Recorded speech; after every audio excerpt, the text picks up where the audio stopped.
Kia ora everyone, 9th update, 14th of May.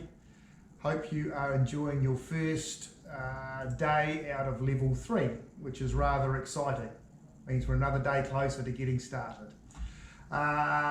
Today we're going to cover some of those key changes over the last couple of days and look at some key dates that we're aiming for to get back to hockey.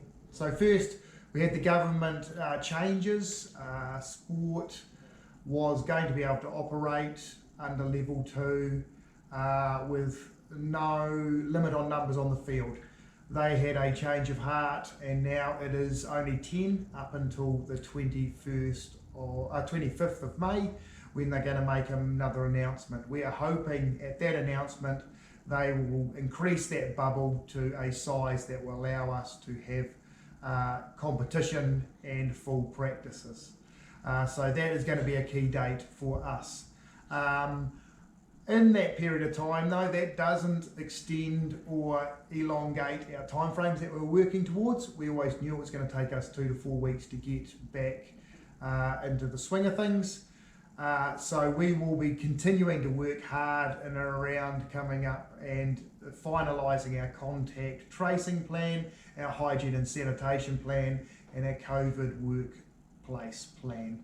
We'll also be working with our partners like the clubs and schools in regards to what they require as part of that for them to be able to manage and trace their people as well. And we've got a meeting with the Council of Clubs tonight where we'll no doubt be talking about that side.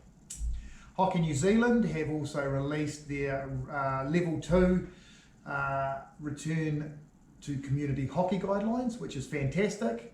They've got 3 key phases: getting ready to train, which is all about the systems that I have just spoken about; prepare to play, which is getting on the turf and training; and then return to play, which is return to competition. And they have indicated that the earliest time for that is the 13th of June, which is exciting. What I will say is that, and we've been very clear about this, the board are going to have to sign off on the plans to make sure that we meet all our obligations. And as Peter McSkimmons from Sport New Zealand said, we need to take our time and do things properly. So we're not going to apologise if we take a little bit longer. Our main priority is keeping everyone safe so we can get on that field and stay on that field for a period of time. So some key dates. 26th of May, the board will sign off on the plans that we'll be putting towards them. As I said, we've got the 25th of May where the government will make the announcement and hopefully opening those bubbles up. 28th of May, we're going to start circulating and working with the clubs to understand what their obligations are in regards to those plans. We're hoping the week starting 1st of June, and it could be any time during that week, we get back to some club practices, and then the 13th of June, should we be ready, being able to get into some competition.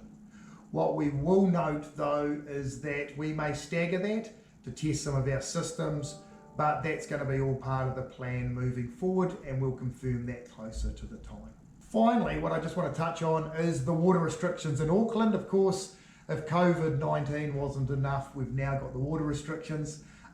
Just to let you know, North Harbour Hockey, we actually have 175,000 litres of tank capacity for recycled water. So we collect water from all our turfs, all our hard roof surfaces and the likes.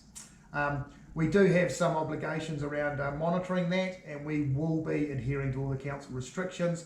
But if you do see the water cannons on, it is coming from our recycled water and not off the mains. So hopefully we've got a good amount of information to you. As always, we will be updating you over time. Again, I will say we're going to be working through this. The board will be signing off at each step, and we will only be getting onto the field once we are ready and we can keep our people safe. So please be patient with us. Like I said on my Facebook, let's just breathe through this time. We are going to get a full season by the looks, which is fantastic, but we need to make sure we're 100% safe and ready before we start. So enjoy, and please keep monitoring our pages, Hockey New Zealand's pages, for updates throughout this time. Ka kite anō.